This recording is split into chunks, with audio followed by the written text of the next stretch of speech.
Halo, selamat siang pemirsa Dai TV di rumah. Apa kabar nih Anda hari ini? Semoga semuanya sedang dalam keadaan yang sehat dan juga baik. Senang sekali saya Melisa Gandasari selama 1 jam ke depan bisa kembali menemani Anda dalam program talk show yang syarat dengan informasi kesehatan dan tentunya inspiratif untuk Anda dan juga keluarga. Tentunya dalam program Bincang Sehati.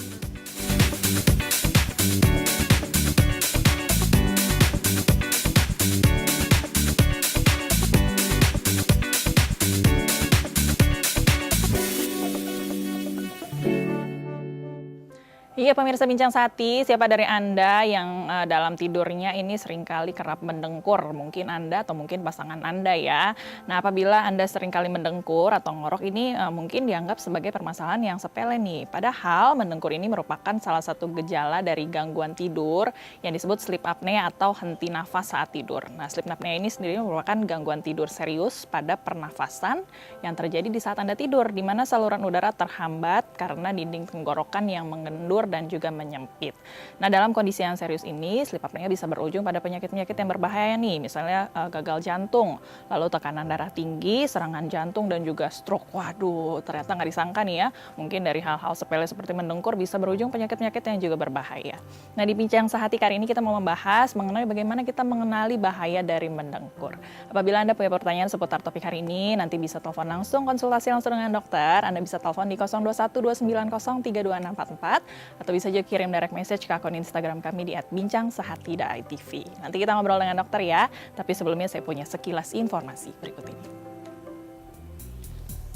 Pemirsa Bincang Sehati, sleep apnea atau apnea tidur adalah gangguan serius pada pernafasan yang terjadi saat tidur, di mana saluran udara terhambat karena dinding tenggorok menyempit. Sleep apnea terbagi ke dalam 3 jenis, yaitu sleep apnea obstruktif, sentral, dan kompleks. Sleep apnea obstruktif adalah jenis yang paling umum terjadi di mana otot tenggorokan mendengkur. Sedangkan sleep apnea sentral terjadi ketika otak tidak mengirimkan sinyal baik kepada otot untuk mengatur pernafasan. Dan terakhir, sleep apnea kompleks merupakan kombinasi dari sleep apnea sentral dan obstruktif. Beberapa gejala sleep apnea yang akan terjadi antara lain mendengkur dengan keras, sering mengalami henti nafas kemudian terengah-engah, serta mengalami insomnia, pusing, dan mengantuk saat di pagi hari. Sleep apnea merupakan kondisi yang tidak bisa dianggap remeh, karena henti nafas yang terjadi akan mengakibatkan masalah kesehatan yang serius dalam kurun waktu yang lama. Dalam kasus terburuk, sleep apnea dapat menyebabkan beberapa penyakit berbahaya, seperti tekanan darah tinggi, gagal jantung, serangan jantung, dan stroke. Iya pemirsa Bincang Sehati, hari ini kita mau membahas ya mengenai sleep apnea atau henti nafas saat tidur. Nah salah satu gejalanya tadi katanya dari mendengkur nih. Hari ini kita mau bicara ya dengan dokter nanti mengenali gejala-gejala yang berbahaya seperti apa nih dari mendengkur ini. Apabila Anda punya pertanyaan seputar topik hari ini, saya ingatkan lagi ya bisa telepon langsung nanti di 0212903244 atau melalui akun Instagram kami di @bincang_sehati.tv. Kalau tentang tidur sudah tahu dong ya dokternya siapa ya, kita undang bersama dengan saya Dr. Andreas Prasaja RPSGT, spesialis kesehatan tidur dari Mitra Keluarga Kemayoran. Halo, selamat siang dokter. Halo, selamat siang. Selamat datang lagi di Bincang Sehati. Thank you dokter udah datang ya. Silakan duduk dokter. Baik, beberapa kali dokter kesini kita udah sering bahas-bahas sedikit nih ya mengenai sleep apnea. Kita mau bahas lebih lanjut lagi nih mengenai bahayanya seperti apa. Nah ini dikatakan ternyata mendengkur ini adalah problema yang sering kali terjadi ternyata. Mungkin bukan di kita, tapi mungkin di pasangan hidup kita biasanya kalau tidurnya bareng nih ya. Ini apa yang terjadi sebenarnya kalau kita mendengkur sih dok? Jadi begini, sebenarnya mendengkur tidak bisa diremehkan lagi.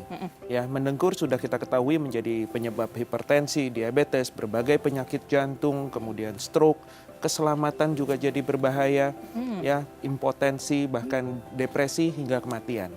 Nah, saat ini kita sudah nyatakan bahwa untuk kesehatan jantung bahkan mendengkur itu lebih berbahaya dibanding kadar kolesterol yang tinggi.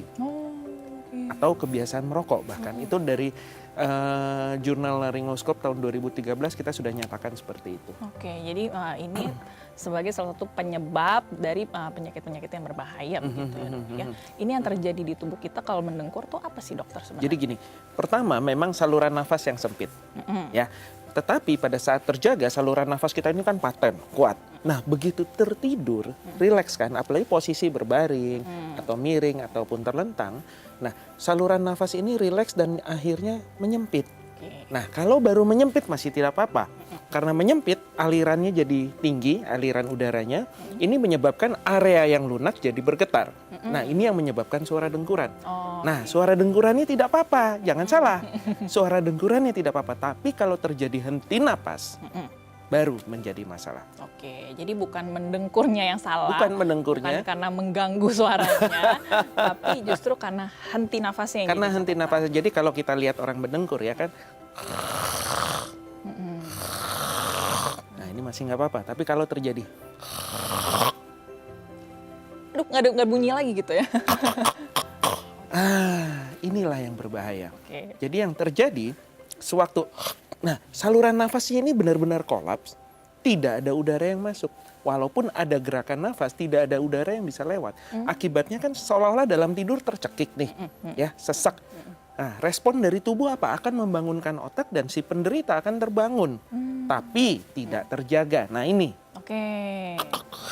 terbangun tidur lagi, tapi nggak sadar. Nah, bayangkan kalau terjadi berulang kali sepanjang malam, proses tidur terpotong-potong, fragmented sleep, akibatnya kualitas tidur jadi buruk kan? Nah, Betul. pagi hari bangun kurang segar, siang cenderung mengantuk. Ini yang kita sebut sebagai hypersomnia. Oke, jadi ini mengapa penyebabnya si mendengkur ini walaupun penyebab dari penyakit berbahaya masuk juga ke gangguan tidur pada akhirnya karena mengganggu tidurnya juga pada Mengganggu kualitas tidur. Nah, Betul. penyakit-penyakit tidur, gejalanya utama kan ada 3. 1 insomnia, kedua parasomnia, ketiga hypersomnia. Insomnia sulit tidur, parasomnia gerakan atau vokalisasi yang tidak wajar pada saat tidur. Hypersomnia ini yang masyarakat kita masih kurang perhatikan. Oke. Kantuk yang berlebihan. Ngantuk mulu. Nah, bangun nggak segar, siang ngantuk terus. Nah, jangan salah. Penelitian dulu, ini kan pada kafein misalkan. Mereka dulu meneliti menyatakan bahwa orang yang mengkonsumsi kafein lebih dari 6 cangkir itu memiliki resiko untuk penyakit kardiovaskuler atau jantung dan pembuluh darah, ya kan?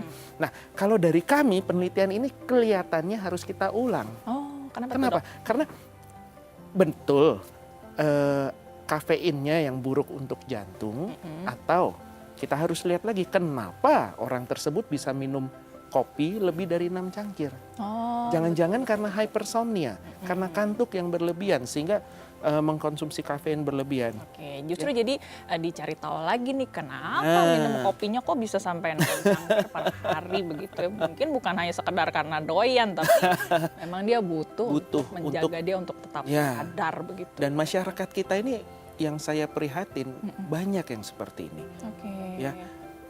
Di mana bangun pagi nggak segar, dia harus konsumsi kafein dulu untuk bisa berkendara ke tempat kerja, ya. Mungkin ini udah banyak nih yang, wah ini saya banget nih berasa nih. Di tempat kerja juga sekedar untuk berfungsi, untuk bisa beraktivitas membutuhkan stimulan. Betul. Stimulan dalam bentuk kafein, minuman penambah energi, atau vitamin-vitamin, atau bahkan nikotin. Oke, nah mungkin penyebabnya salah satunya karena malam harinya Nah. mendengkur ya. Nanti kita cari tahu ya dok, mendengkur ini kan tadi masalahnya ternyata di saluran nafasnya. Ya. Dan itu ada penyebab lain atau enggak ya? Tapi Oke. kita bahasnya nanti, kita jeda sebentar ya. Bagi Anda pemirsa nih yang punya pertanyaan, mungkin dari tadi dengar pembicaraan saya dengan dokter udah tergelitik ya, nih saya banget ya, atau mungkin pasangan saya banget nih ya. Nanti pengen tanya ke dokter seputar topik hari ini, bisa telepon langsung ya di 0212903264 atau melalui akun Instagram kami di @bincang_sehati.tv. Kita jeda sebentar ya, jangan kemana-mana, Bincang Sehati segera kembali.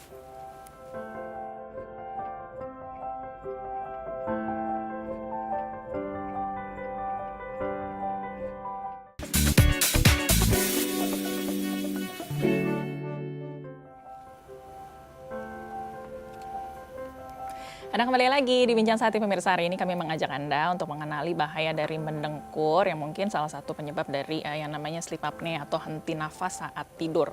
Nah, bagi Anda yang punya pertanyaan seputar topik hari ini, ditunggu teleponnya ya di 0212903264 atau bisa juga melalui akun Instagram kami di @bincang_sehati.tv. Kita lanjut lagi ngobrol dengan Dr. Andreas Prasaja, RPSGT, spesialis kesehatan tidur dari Mitra Keluarga Kemayoran. Nah, dokter, jadi kita sudah bahas sedikit nih bahaya-bahayanya dari mendengkur ini ini, salah satunya tadi bisa menyebabkan penyakit-penyakit berbahaya, penyakit jantung, Ya. tekanan darah tinggi, stroke begitu ya. Nah ini mendengkurnya sendiri tadi masalahnya di gangguan pernafasannya kemudian. Ya. Ini itu penyebabnya apa tuh dokter? Jadi gini, kalau untuk kita orang Asia, itu karena memang saluran nafas kita yang sudah cenderung sempit. Ya, kalau kita bandingkan dengan penelitian-penelitian di luar negeri ya, pada Caucasian atau orang Eropa, mereka punya rahang yang lebar, lehernya panjang, sehingga penderitanya tuh nggak terlalu banyak, sekitar masih belasan persen. Itu udah banyak sih sebenarnya, sekitar 14-16% dari populasi. Dan penyebab utamanya pada mereka adalah kegemukan. Oke. Ya, sedangkan pada kita penyebab utama lebih pada keturunan, karena rahang kita sempit, leher kita pendek, jadi yang nggak gemuk mendengkur pun sudah banyak. Oke. Apalagi ditambah gemuk, ditambah gaya hidup yang sering begadang, kemudian rokok misalkan, kemudian alkohol, ya tambah pertambahan berat badan yang tidak terkontrol. Oke, jadi dari memang keturunan kalau orang Asia dan kalau yang tidak keturunan mungkin agak besar biasanya badannya gemuk. Memang. Oke. Kalau tadi merokok, gaya hidup begitu itu mempengaruhi si salurannya juga begitu nggak? Iya. Seperti alkohol. Alkohol itu kan membuat saluran nafas lebih rileks lagi. Oke. Sedangkan nikotin Dari dari rokok itu lebih pada asapnya yang panas. Ini sudah secara otomatis membuat saluran nafasnya kan radang dan jadi bengkak, jadi semakin sempit lagi. Jadi Itu meskipun nggak gemuk, Iya, tapi iya. merokok atau alkohol bisa juga bikin. Iya, atau yang misalkan pada pasien kami yang muda pun, usia 6 bulan pun sudah ada yang menderita sleep apnea. Karena saluran nafasnya kecil sekali. Oke. Ya, kalau pada anak-anak, makanya penelitian kami kebanyakan sekarang itu pada anak-anak. Kenapa? Untuk mencegah jangan sampai dewasanya nanti sleep apnea. Oke. Jadi kita jaga tuh benar-benar fungsi nafas di hidungnya supaya jangan sampai si anak ini bernafas dari mulut. Oh, oke. Kalau bernafas dari mulut nanti pertumbuhan rahangnya jadi terganggu, kecil, dan dewasanya jadi sleep apnea.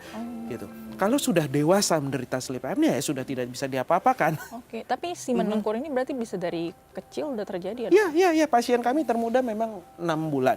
Yang paling parah pasien kami itu mengalami henti nafas sampai 130 sekian kali setiap jam. Itu pada anak usia 8 tahun. Ya. Oke, jadi nggak melulu kayaknya yang udah tua-tua biasanya Enggak. pria. Jadi begitu ya. range-nya itu segala usia. Dan tidak harus selalu pria. Memang kan kebanyakan pria, gemuk ya kan, gemuk, dewasa. Nah, belakangan juga kita ketahui ternyata pada wanita juga. Oke. Ya, wanita juga prevalensinya banyak kok. Dan pada wanita terutama pada masa kehamilan ini jadi bahaya. Kenapa? Karena bisa memicu preeklamsia, kemudian pertumbuhan janin yang jadi kecil gitu kan, perkembangannya terganggu. Karena kan oksigennya terganggu, kualitas tidurnya terganggu ya kemana-mana. Oke. Nah dokter ini kan tadi kita bahas mendengkur, ada juga sleep apnea. Ya. Semua mendengkur tuh sama dengan sleep apnea Tidak. atau beda nih dokter? Beda. Jadi begini, semua pasien yang mendengkur memang disarankan kita periksakan, ya, untuk mengetahui ini mendengkur atau ada henti napasnya. Oke. Kalau hasil pemeriksaan ternyata snoring, habitual snoring without sleep apnea, artinya mendengkur tanpa gangguan nafas, ya kita biarkan saja, nggak apa-apa. Oke. Itu nggak ada bahayanya berarti kalau mendengkur? Tidak ada biasa? bahayanya. Cuma tetap menjadi catatan, karena kan ada beberapa, misalkan pasangan suami istri, istrinya suara sedikit udah nggak bisa tidur, ini kan tentu akan mengganggu.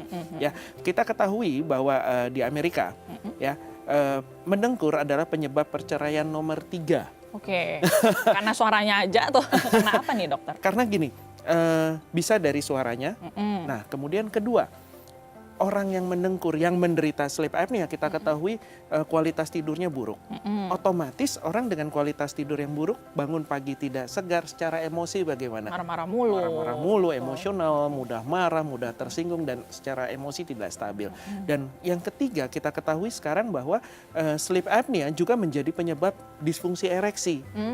Oke. Ya, awalnya mulai dari libido yang menurun, diajak bermesraan tidak mau, lebih baik tidur, capek gitu kan.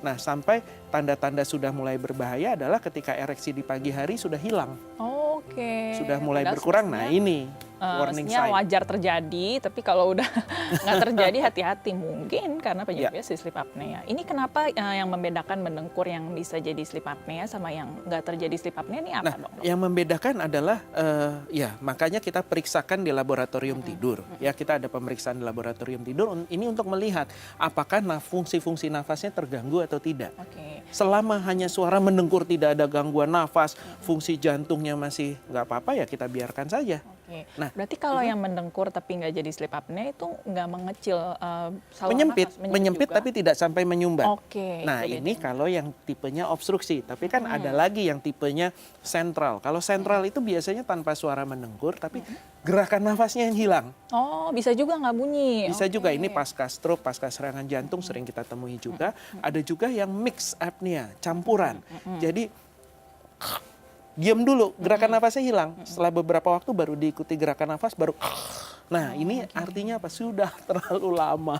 Oh. Ini sudah tanda bahaya juga. Itu berarti dibaginya begitu ya sleep apnea tadi ya. Ada yang tadi obstruktif. Obstruktif itu artinya tersumbat.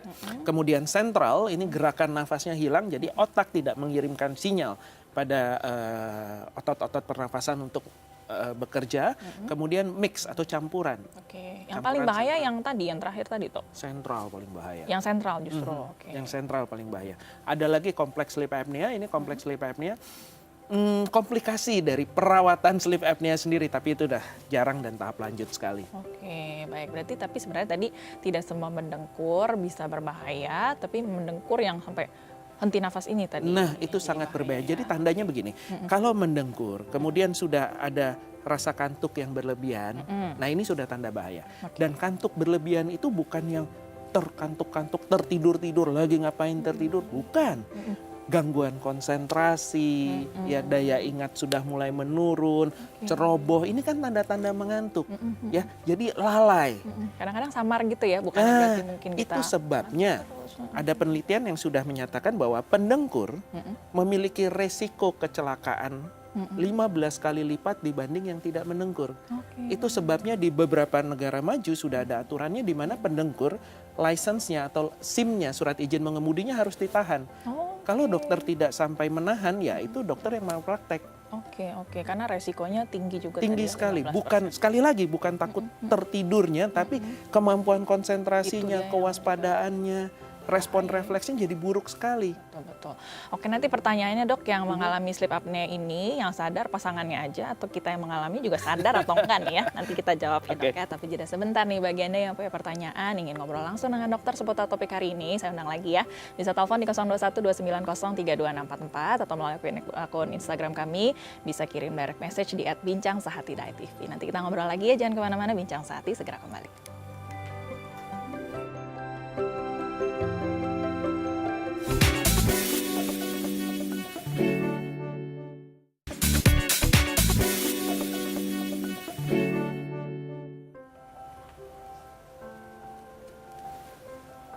Dan kembali lagi di Bincang Sehati, pemirsa, kita masih mengajak Anda untuk mengenali bahaya dari mendengkur yang ternyata bisa menjadi fatal nih apabila terjadi henti nafas saat tidur atau mungkin kita sering pernah dengar sleep apnea. Bagi Anda yang punya pertanyaan seputar topik hari ini bisa telepon langsung ya, nanti bisa ngobrol langsung dengan dokter di 021-290-32644 atau di akun Instagram kami di @bincang_sehati.tv. Kita lanjut lagi ya, ngobrol dengan Dr. Andreas Prasaja RPSGT, spesialis kesehatan tidur dari Mitra Keluarga Kemayoran. Nah, dokter, melanjutkan pertanyaannya nih. Tadi kan nih bahaya nih sleep apnea, tapi kalau ngorok biasanya yang tahu pasangannya aja nih. Kalau sleep apnea ini yang ngoroknya juga sadar, tahu dia ada henti nafas atau biasanya Jadi nggak sadar? Dok? biasanya yang kalau sudah terlalu parah, berhenti nafasnya terlalu lama, panjang, dia sampai terbangun terjaga.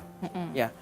Tapi yang baru-baru juga biasanya karena masih sensitif ya, baru sedikit dia sudah terbangun, baru dengar suara dengkuran sendiri sudah terbangun, ini yang baru-baru.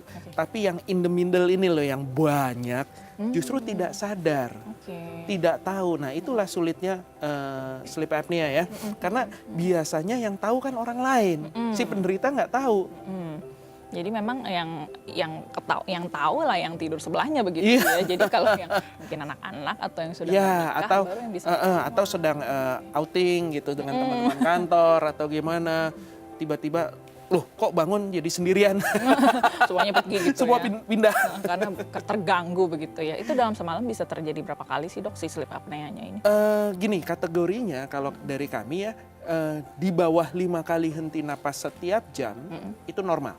Oh masih normal? Masih normal. 5-15 kali per jam henti napas, itu ringan. 15-30 sedang, lebih dari 30 itu berat. Oh, oke. Lebih dari 30, bayangkan yang Dalam hampir sejam? 130 sekian kali dalam sejam. Oke, jadi itu memang pasti nggak bakal nyaman begitu tidurnya Iya. dok ya, karena kan ya kebangun ya terganggu. Tapi jangan salah, si penderita tidak Nggak sadar. Oke. Dia hanya bangun kok nggak segar, siang mengantuk. Apalagi salah satu gejala di mana kerja jantung sudah terlalu berat pada saat tidur adalah nokturia atau berulang kali bangun untuk ke belakang, untuk kencing. Oke. Nah, bisa 2 kali, 3 kali. Nah, biasanya kalau pasien sudah lebih dari 2 kali terbangun untuk kencing di malam hari, saya sarankan untuk tidak berolahraga yang kardio. Oke. Karena bisa berbahaya untuk jantungnya. Nah, repotnya gangguan fungsi-fungsi jantung pada saat tidur ini ya hanya terbaca kalau kita periksakan tidurnya. Pada saat terjaga biasanya tidak terdeteksi sama sekali. Oke, baik. Nah dokter, ini kan mereka tidak sadar kemudian, padahal dalam satu malam begitu bisa ada henti nafas berkali-kali ya. Itu yang di tubuhnya selain tadi tidurnya terganggu, tadi kan bisa jadi tekanan darah lah, jantung, itu yang terjadi hubungannya tuh seperti apa sih dok? Gini, pertama, karena terbangun-bangun tanpa terjaga. Microarousal kita sebut sebagai. Jadi terbangun-bangun kan, ya kualitas tidur udah buruk. Udah gitu, oksigen turun, naik, turun, naik, turun, naik. Akibatnya badan ini stres. Ya, kita sebut sebagai stres oksidatif. Responnya dari tubuh apa? Nah, ini semua sel-sel radang naik, sel-sel kekentaran darah, kadar gula darah, nafsu makan, semua jadi meningkat. Jadi sel-selnya jadi stres karena kurang tidurnya ini kemudian. Iya, karena kualitas tidur yang buruk. Oke, itu terjadinya berapa lama tuh dok dari sleep apnea ini kemudian bisa jadi hipertensi lah, bisa Kita jadi belum bisa deteksi, secara pasti, tapi yang sudah bisa kita pastikan tuh jumlahnya penderita hipertensi 47% tuh dari sleep apnea. dari sleep apnea. Oke. Bahkan kalau hipertensi yang resisten terhadap pengobatan itu 80%-nya disebabkan oleh sleep Sleep apnea. apnea. Oke. Jadi kalau Anda menderita hipertensi, kemudian mendengkur, jangan-jangan disebabkan oleh sleep apnea. Oh, oke, baik. Jadi kalau orang suka bilang hipertensi keturunan dan belum diketahui penyebabnya, mungkin ya penyebabnya dari Ya, si sleep apnea ini. bahkan dari tahun 2003 Joint National Committee itu GNC7 ya. Jadi gini, ada dokumen yang dikeluarkan oleh asosiasi tertentu ya. Ini semua dokter tahu. Tata laksana hipertensi sekarang sudah 8. Sejak GNC yang ke-7 itu sudah ada kok. Jadi flowchartnya, tata laksananya kalau hipertensi itu pasien harus gini ya. Kemudian faktor risiko penyakit kardiovaskuler itu apa aja? Kegemukan, tidak olahraga, kolesterol tinggi. Nah itu faktor risiko. Tapi penyebab hipertensi nomor 1 di situ sudah dinyatakan sleep apnea. Oke, baik. Jadi memang sudah harus waspada dan Harus sudah waspada. harus diperhatikan betul ini mengenai si mendengkur ini salah satu gejalanya kemudian ya. Nah dokter, ini kalau biasanya kan pasangannya yang sadar ya. Kalau kita sebagai pasangan lihat suami kita ada sleep apnea, itu yang harus dilakukan apa nih dok? Ya bangunkan, nomor 1 pertolongan pertama. Oke. Jadi dibangunkan aja. Bangunkan aja, pindahkan posisi miring terlebih dahulu. Biasanya kalau masih ringan, dimiringkan itu membaik. Membaik biasanya. Membaik, karena gini, kalau terlentang lidah jatuh ke belakang. Tapi kalau miring lidah jatuh ke sampingnya, sehingga masih ada celahnya. Oke. Gitu. Nah ini khas juga untuk orang Asia. Jadi memang kalau yang dibilang ngorok itu berubah posisi bisa membantu, memang membantu pada Memang akhirnya. membantu. Oke. Nah tapi kalau sudah segala posisi masih mendengkur, udah deh periksakan deh cepet-cepet. Oke, baik. Nanti kita bahas pemeriksaan. Oke. Tapi angkat telepon dulu ya dok ya. Kita Oke. sapa dulu. Halo, selamat siang. Halo. Halo, selamat siang. Selamat siang, Ibu. Ibu Susana dari Papua. Ibu Susana dari Papua. Silakan mau tanya apa nih ke dokter? Iya. Dokter, ini Ya. bapak saya, dia menderita, dia itu mendengkur malam-malam. Oke. Ya. Saya sangat takut karena apa yang dijelaskan oleh dokter itu seringkali terjadi oleh bapak saya. Nah, sekarang saya karena saya takut, biasanya kalau bapak tidur, dalam keadaan seperti itu saya langsung bangunkan. Oke. Ya. Apakah salah ya dokter? Oke. Itu saja pertanyaannya Ibu Susana. Iya betul sekali Ibu. Usia bapaknya berapa Ibu? 76 tahun 76 dokter. tahun. Sudah berapa lama ini terjadinya Ibu? Sudah lama dokter. Mau sudah sejak lama ya. Oke. Ada lagi yang mau ditanyakan Bu? Udah cukup. Sudah cukup ya, kita coba jawab ya Ibu Susana. Terima kasih teleponnya. Baik, ini bapaknya Ibu Susana usia 76 tahun. Tadi karena saya undang ya, mungkin ya suka menunggu, suka telepon. Ibu Susana langsung telepon, ketakutan ini. Pertanyaannya tadi sebenarnya sudah saya tanyakan ya. Apa yang harus dilakukan Jadi- kalau dibangunkan ini salah atau enggak sih dok? Enggak salah, memang sebaiknya dibangunkan. Tapi kalau sudah memang sepanjang malam terjadi berulang kali ya, dibangunkan terus, kualitas istirahatnya juga bagaimana? Ya memang paling baik sih dirawat. Dilakukan perawatan, diperiksakan, kemudian dirawat dengan baik dan benar. Tapi sementara sampai bisa dilakukan perawatan, mungkin yang bisa dilakukan usahakan tidur dalam posisi miring terlebih dahulu atau setengah duduk. Oke, setengah duduk ya. Setengah duduk, cuma kalau setengah duduk ya memang tidak disarankan untuk jangka waktu yang lama ya, karena untuk tulang punggung juga kan kurang baik. Oke, baik. Tapi kalau tadi tidak kemudian menolong, bisa diperiksakan. Nanti kita ngobrol nih mengenai pemeriksaannya, Bu Susana tonton terus ya, supaya tahu kemudian bagaimana jawabannya. Nah, kemudian tadi kan kalau suara mendengkurnya ini ada pengaruhnya nggak dokter? Lebih besar tuh berarti lebih parah begitu atau lebih kecil? Nggak ada pengaruhnya? Enggak pengaruh. Karena kan subjektif ya dari pasangan, dari orang yang mendengar kayaknya udah keras sekali, padahal begitu kita periksakan biasa saja. Jadi kuncinya patokannya bukan dari suaranya ya. bukan, tapi dari henti napasnya. Jadi ada pasien yang sedemikian parahnya karena dari luar kota ya, dia harus datang menginap di hotel. Nah, dia cerita kalau menginap di hotel bersama keluarga tidurnya gantian. Jadi dari malam sampai subuh, keluarganya dulu yang tidur, udah subuh baru dia yang tidur. Oke, karena saking mengganggunya. Karena begitu mengganggunya ya, tentu saja kalau di rumah ya sudah pisah kamar tersendiri. Tapi kan bukan itu yang menjadi perhatian kami, tapi fungsi nafasnya. Henti nafasnya itu tadi Henti ya. napasnya ya, kebetulan memang pada pasien tersebut henti napasnya parah sekali. Oke. Tadi ya kita jawab nanti ya kalau memang sudah dibetulkan posisi sedemikian rupa masih belum ada perubahan, pemeriksaannya seperti apa, pengobatannya lagi seperti apa ya. Ya. Tapi nanti dijawab ya dok ya. Kita jeda kembali bagi Anda yang masih punya pertanyaan bisa telepon langsung di 0212903644 atau di akun Instagram kami di @bincangsahatidai.tv. Kita jeda lagi ya, jangan kemana-mana, tetap di Dai TV.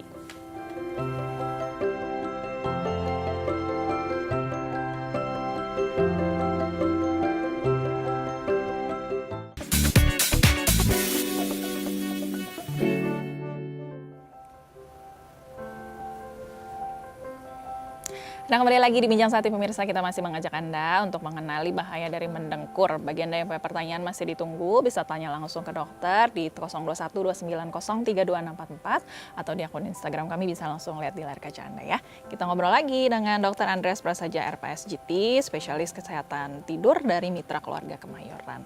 Nah, dokter tadi kalau sudah ada henti nafas saat tidur nih, biasanya bisa dilakukan ganti posisi tidur. Apakah dilihat berhenti atau enggak nih mendengkurnya dan henti nafasnya. Masih belum ada perbaikan, perginya ke dokter tidur dari dokter nih. Pemeriksaannya seperti apa nih dok? Nah, pemeriksaannya ya pertama kita konsultasi dulu saya untuk mendeteksi kemungkinan penyakit tidur yang lain. Karena kan ada juga yang istilahnya ketindian, itu kan nafasnya jadi berat, itu juga kita harus rule out karena kemungkinan kena arah narkolepsi, itu juga bikin orang selalu mengantuk, periodically movement in sleep. Jadi banyak sebenarnya penyakit-penyakit yang menyebabkan orang tuh cenderung mengantuk. Bukan hanya sleep apnea, memang paling banyak sleep apnea. Nah, setelah itu baru kita putuskan pemeriksaan tidur. Nah, pemeriksaan tidur yang standar adalah pemeriksaan tidur malam hari tentu saja. Jadi pasien menginap di laboratorium tidur, ya dilekatkan dengan beberapa channel kabel, ya sensor-sensor, kemudian ya tidur sampai pagi. Nah, hasil rekamannya baru saya analisa. Nanti dianalisa tuh fungsi nafasnya, fungsi jantungnya. Nah, dari situ baru kita bisa diagnosa. Baru Ya kan? ketahuan tuh ya. Nah, Ini sleep apnea iya atau tidak? Jenisnya apa? Karakternya bagaimana? Ya, seberapa berat? Karena semua ini akan menentukan ke perawatannya nanti. Seperti apa kemudian? Dokter saya jadi ingat, ini kan ada hubungannya juga tadi dengan berat badan. Kalau menurunkan berat badan nih ngefek nggak menjadi mengurangi sleep apnea-nya? Gini, dengan menurunkan berat badan tentu akan mengurangi derajat keparahan dari sleep apnea. Tapi seberapa berat, nah itu seberapa jauh perbaikannya kita harus lihat lagi. Tetapi jangan lupa bahwa sleep apnea sendiri akan menyebabkan gangguan metabolisme pada tubuh, ya, yang menyebabkan orang sulit menurunkan berat badan. Itu dia. Jadi banyak penderita sleep apnea yang datang dengan, aduh saya sudah diet ini itu, olahraga sudah ya rutin, sulit sekali menurunkan berat badan. Tapi setelah sleep apnea-nya dirawat, dia sembuh, lebih mudah untuk menurunkan berat badan. Oke, baik. Jadi kalau memang sudah, berarti ada 3 hal dulu nih ya. Ubah posisi tidur, tadi tidur. atau mungkin menurunkan berat badan juga masih belum. Bisa coba cek di laboratorium tidur pada akhirnya. Nanti kita bicara perawatannya, tapi angkat telepon dulu sebentar lagi. Oke. Ya. Kita sapa dulu. Halo, selamat siang. Halo. Halo, Selamat siang Ibu. Dengan Ibu siapa di mana Bu? ya saya Angel Dari mana Ibu Angel? dari Jakarta. Dari Jakarta. Mau tanya apa nih ke dokter? Iya. Silakan. Selamat siang dokter. Siang. Ada 2 pertanyaan yang saya mau tanyain dok. Yang pertama, Mhm. tadi kan dokter bilang itu karena penyempitan di rongga tenggorokan ya. Mhm. Nah mungkin ada makanan apa yang harus dihindari dok? Mungkin seperti gorengan atau apa. Terus pertanyaan yang kedua, Mhm. olahraga apa yang harus dilakukan untuk orang yang kalau tidurnya mendengkur dok? Oke. Itu aja pertanyaan dari saya. Terima kasih dokter. Selamat Baik, siang. coba dijawab ya. Baik dokter, ini tadi saluran pernafasan, ini nyambung juga ke tenggorokan, ada hubungannya dengan makanan atau seperti apa dok? Ini khas pertanyaan di Indonesia yang selalu ditanyakan makannya bagaimana, olahraganya bagaimana. Tapi gini, ini yang prinsip dasar paradigma kesehatan di dunia. Kalau di Indonesia sekali lagi yang diperhatikan dietnya bagaimana, olahraga apa. Tetapi paradigma kesehatan sekarang kita kenal dengan istilah triumvirate of health. Jadi bayangkan segitiga ya. Segitiga untuk mencapai kesehatan yang optimal, kita harus jaga nutrisi yang seimbang, itu satu. Kedua, olahraga yang rutin, tapi ada sisi ketiga yang menjadi dasar, Oke. kesehatan tidur. Oke. Tanpa kesehatan tidur yang baik, mau diet kayak apa tidak akan sehat. Tanpa kesehatan tidur yang baik, olahraga malah jadi bahaya. Betul, betul, betul. Jadi jangan sampai dilupakan itu ya. Nah, justru tidurnya jadi ini yang menjadi fondasi. dasar adalah kesehatan tidur. Nah, dalam kasus sleep apnea ini, jadi kalau dari saya justru sleep apnea-nya tidurnya harus sehat dulu, baru keseimbangan nutrisi akan ada efeknya, baru akan ada penurunan berat badannya, manfaatnya dan lain sebagainya. Karena tanpa tidur yang sehat, metabolisme tubuh tidak akan baik, tidak akan tercapai. Ya. Tapi mungkin menjawab pertanyaannya nih, misalnya dia memang sudah melakukan treatment di sleep apnea-nya. Tadi makanan ini pengaruh juga nggak ke penyempitan? Tidak ada. Nggak ada hubungannya. Tidak ada. Oke. Jadi bukan berarti kalau sakit tenggorokan, batuk begitu jadi tambah mendengkur karena tambah menyempit begitu dok? Justru yang ada dengan adanya kita itu benar, Betul, itu benar. betul. Tapi kita juga harus mempertimbangkan karena gini, pada akhir 90-an awal 2000-an itu ada penelitian sebenarnya mau meneliti efek mendengkur pada tekanan darah, peningkatan tekanan darah. Jadi ada 6 anjing itu dibuat mendengkur. Tapi setelah beberapa waktu kita dapati kok yang dibikin mendengkur ini amandelnya jadi pada besar. Oh, jadi justru kebalikannya. Nah, hubungannya. kenapa? Karena ternyata akibat mendengkur bergetar sepanjang malam, nah semua yang bergetar ini jadi meradang dan bengkak. Oh, itu dia. Tadi seperti yang saya tanyakan, Iya. kenapa hubungannya jadi tekanan darah tinggi naik dan lain sebagainya, sel-selnya jadi stres. Iya. Salah Satunya dan yang amandel juga. jadi bengkak. Nah, jadi amandel bengkak, saluran nafas sempit atau karena mendengkur amandel jadi bengkak, ya telur sama ayam mana yang duluan tuh? Betul. Ya jawabannya ya semua kita harus rawat bersama-sama. Betul. Tadi ingat fondasi 3 Iya. itu ya, makanan, olahraga, dan tidur yang sehat. Oke, baik. Nanti saya lanjutkan pertanyaannya Bu Angel nih ya, bagaimana menjaga tidur yang sehat supaya olahraganya juga sehat. Nah dokter, berarti kan kalau tadi sudah diperiksakan, kalau laboratorium tidur sudah diketahui nih sleep apnea-nya iya atau tidak, jenisnya yang mana, kemudian dan kadarnya begitu ya. Nanti perawatannya kemudian seperti apa dok? Perawatan dari sleep apnea sampai saat ini cuma ada 3. Ya, pertama adalah dental appliances, di mana kami bekerja sama dengan kedokteran gigi, ya spesialis prosto untuk membuat alat yang digunakan pada saat tidur. Jadi pada saat tidur pakai sebuah alat di mulut, dental appliance gitu, yang fungsinya adalah menjaga supaya rahangnya agak maju, rahang bawah, dan mengganjal supaya lidah tidak terjatuh ke belakang. Oh, Ini satu. Kedua, kita juga membutuhkan pembedahan kadang. Jadi pembedahan biasanya dilakukan pada langit-langit mulut, dilebarkan, kemudian pangkal lidah kita kecilkan. Kalau ada gangguan fungsi pada hidung juga kita rawat ya.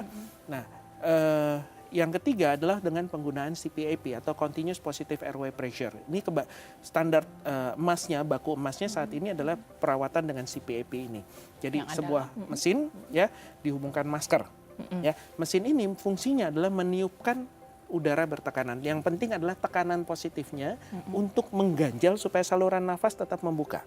Oke. Nah, alat ini juga macam-macam. Ada beberapa jenis alat dengan settingan yang tertentu lagi. Nah, ini semua membutuhkan pemeriksaan tidur terlebih dahulu. Oke, baik.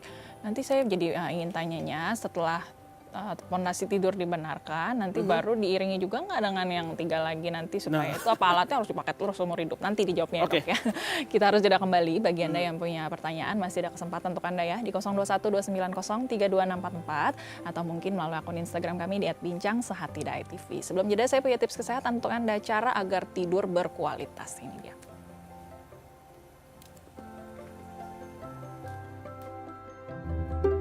Tips kesehatan, cara agar tidur berkualitas. Pemirsa Bincang Sehati, setelah seharian beraktivitas, tidur menjadi hal yang sangat penting.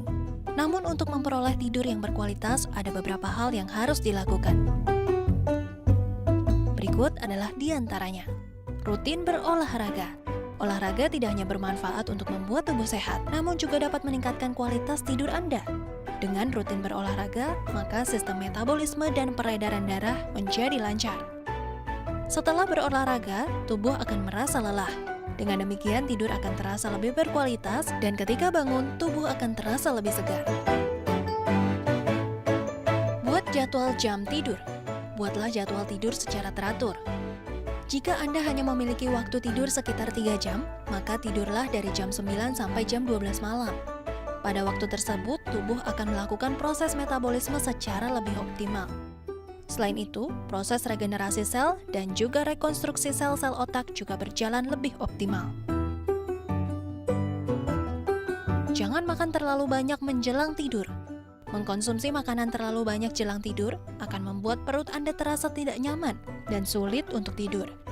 Untuk itu, usahakan agar makanan yang Anda konsumsi sebelum tidur adalah makanan yang sehat dan dalam jumlah yang sedikit. Anda bisa mengkonsumsi buah-buahan sebagai alternatifnya. Matikan lampu. Mematikan lampu setiap kali akan tertidur, terbukti mampu meningkatkan kualitas tidur dan mencegah Anda selalu terbangun ketika tidur. Menurut penelitian, lampu yang menyala ketika tidur akan merangsang produksi hormon di dalam tubuh yang membuat Anda tidur gelisah dan tidak berkualitas. Hindari kafein. Minuman yang mengandung kafein merupakan asupan jenis stimulan yang akan membuat tubuh terjaga lebih lama.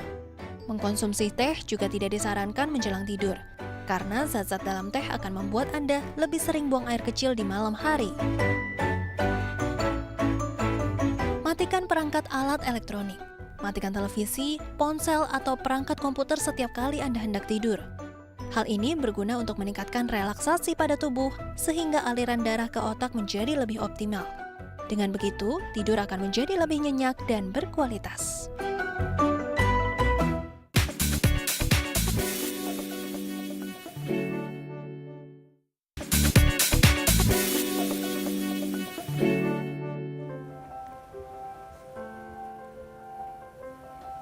Ada masih di Bincang Sehati pemirsa, kita masih bicara mengenai bagaimana mengenali bahaya dari mendengkur. Bagi Anda yang masih punya pertanyaan, masih ada kesempatan di 0212903244 atau di akun Instagram kami di @bincang_sehati.tv.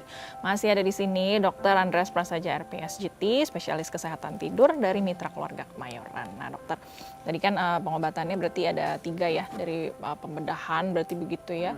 Satu lagi apa dok? Dental appliances, Dental dokter gigi. appliances atau pakai alat Pakai kemudian. alat, Ini kemudian jadi sembuh atau harus dipakai seumur hidup atau seperti apa tuh? Jadi gini, misalkan pemakaian alat ya, CPAP atau CPAP, sebenarnya sederhana aja sih, sama seperti kacamata.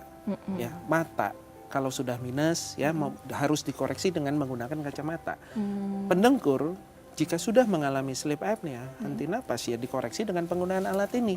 Oke, Jadi memang bentuknya bukan pengobatan minum obat terus sembuh begitu Enggak. ya, tapi ini Sampai saat ini belum ada obatnya. oke, jadi Jadi- itu alat bantu begitu memang bentuknya. Justru pasien-pasien yang dari negara-negara maju, mereka lebih senang. Kenapa nggak ada obat yang diminum? Mereka lebih senang. Jadi malah Jadi lebih tinggal sehat ya gitu tinggal kan. pakai alat, tidur, bangun pagi jadi segar, bugar, sepanjang hari bisa aktif, produktif, mereka lebih senang. Oke, jadi memang alat bantu ya, Alat bukan bantu, menyembuhkan jadi sembuh. Obat itu bukan pengobatan. Ya tentu saja ada tahapan-tahapannya di mana kita harus tentukan tekanannya bagaimana, kita harus ajarkan interface-nya gimana, bagaimana supaya nyaman gitu kan, mengenalkan terlebih dahulu. Ya karena seluruh keluarga juga harus beradaptasi, nggak hanya betul. si penderita.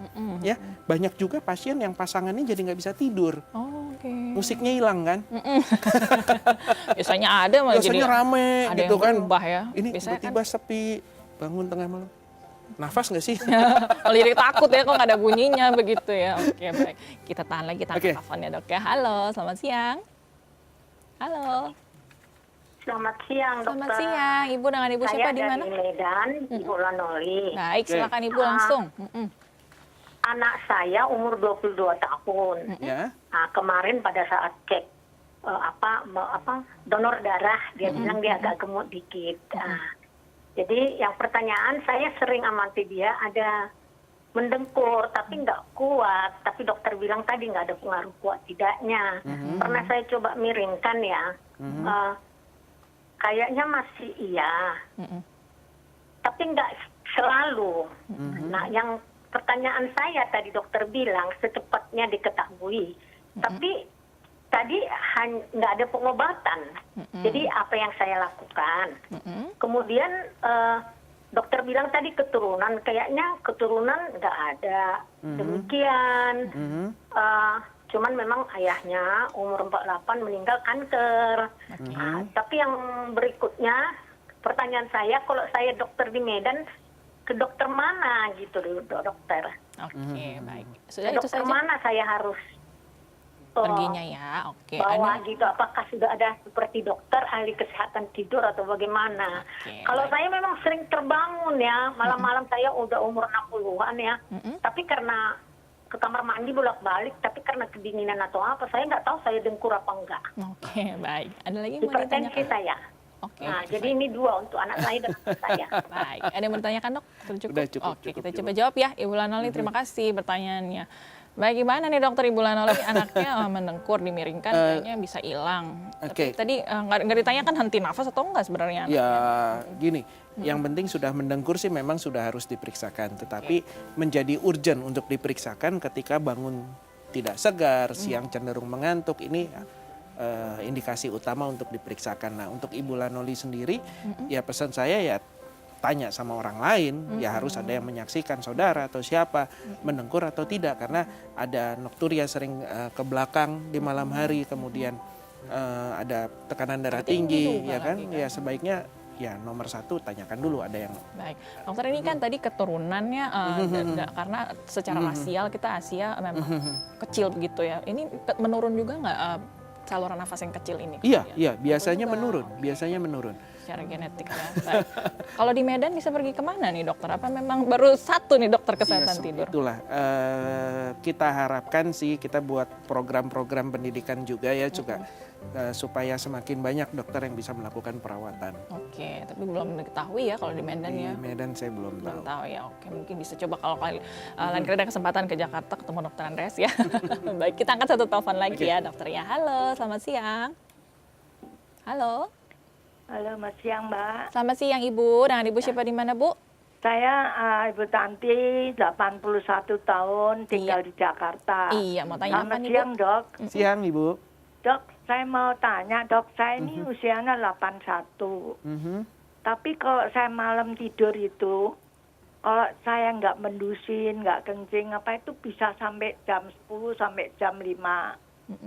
Tapi kalau saya bangun tengah malam kencing, itu terus saya kok kayak tidur yang susah lagi. Nah ini semalam saya tidur jam 10, terus bangun jam 2 gitu nggak bisa tidur lagi. Sampai pagi. Dan ya. sekarang memang saya punya sakit lambung, Lambung saya ini sudah seminggu sakit, nggak enak. Oke. Tiap malam saya minum Tensiva separuh karena saya dulu pernah darah saya naik 140, 150. Oke. Jadi saya treatment terus tiap malam itu boleh nggak dok? Oke. Tolong dok, Baik. penjelasan dok. Saya kurang Oke. tidur dulu dok, tolong. Baik, langsung Sekarang coba saya dijawab juga ya pegang- Ibu Tanti ya. Waktu sudah mau habis nih supaya jawabannya panjang ya. Terima Oke. kasih. Baik, bagaimana nih dokter usia 81 kalau bangun ke malah jadi susah tidur lagi dok? Jadi nomor satu supaya tidak sulit tidur kembali, pesan saya adalah hindari konsumsi kafein, ya, kopi termasuk teh, ya, coklat ini juga harus dihindari, bukan dihindari tapi diatur konsumsinya, ya, seperti teh konsumsi sebelum jam 2 siang, sebelum Oke. jam 2 sore itu masih. Sampai sejauh itu ya efeknya? Iya, iya, bisa 12 jam karena efeknya. Dan biasanya salah satu efeknya adalah kalau terbangun sulit tidur kembali. Oke. Nah, kemudian kalau memang tengah malam terbangun dan sulit tidur kembali, satu, jangan paksakan tidur kembali. Oke. 15 menit tidak bisa sulit tidur kembali, keluar dulu dari kamar, aktivitas di luar kamar apa ya, untuk ganti suasana dulu. Oh, oke. Kemudian sudah merasa lebih tenang, lebih rileks, mau udah ngantuk lagi ya baru kembali ke kamar. Lagi. Oh, oke. Gitu, jangan paksakan tidur karena kalau kita di tempat tidur bolak-balik makin sulit untuk tidur kembali. Tadi obat tensinya ada pengaruh nggak dok? Ini Biasanya sih tidak ada pengaruh. Bukan Silahkan ya, baik. bebas saja. Berarti diatur aja tadi makanan dan minuman yang mengandung kafein, diminumnya maksimal sebelum jam 2 siang. Sebelum jam 2. Oke, dan kalau memang nggak bisa tidur lagi jangan dipaksakan karena Jangan malah dipaksakan. makin susah tidur. Makin sulit. Oke. Kesalahan utama insomniak adalah memaksakan tidur. Oke, baik. Semoga menjawab ya Ibu Tanti ya. Tadi sudah diberitahu tips-tipsnya, bisa langsung dilaksanakan supaya tidurnya juga jadi nyaman pada akhirnya. Terima kasih dokter ya sudah hadir hari ini ya. Kita jadi tahu banyak nih mengenai sleep apnea. Tadi masih menjadi penyebab tertinggi ya untuk tekanan darah tinggi, untuk Iya, penyakit iya, berbahaya dan banyak yang belum tahu. Jadi memang semoga tadi jadi informasi berguna, bisa ketemu dokter Andreas ya kalau memang sudah ada gejala-gejala yang mengkhawatirkan. Terima kasih dokter ya, kapan-kapan boleh datang lagi ya ke Bincang Boleh. Sakti. Terima Terima kasih juga bagi Anda yang sudah menyaksikan episode hari ini. Semoga jadi informasi berguna bagi Anda ya. Kami tunggu kritik dan sarannya. Mungkin ada topik-topik yang ingin kami bahas. Belum dibahas nih di Bincang Sehati, boleh dikirimkan melalui SMS di 08898105.000. Sekali lagi melalui SMS di 08898105.000 atau mungkin melalui Facebook kami di Bincang Sehati Dai TV. Dan jangan lupa follow akun Instagram kami di @bincangsehatidai.tv. Saya Melisa Gandasari pamit undur diri. Terima kasih atas kebersamaan Anda. Sampai jumpa. Terima kasih dokter.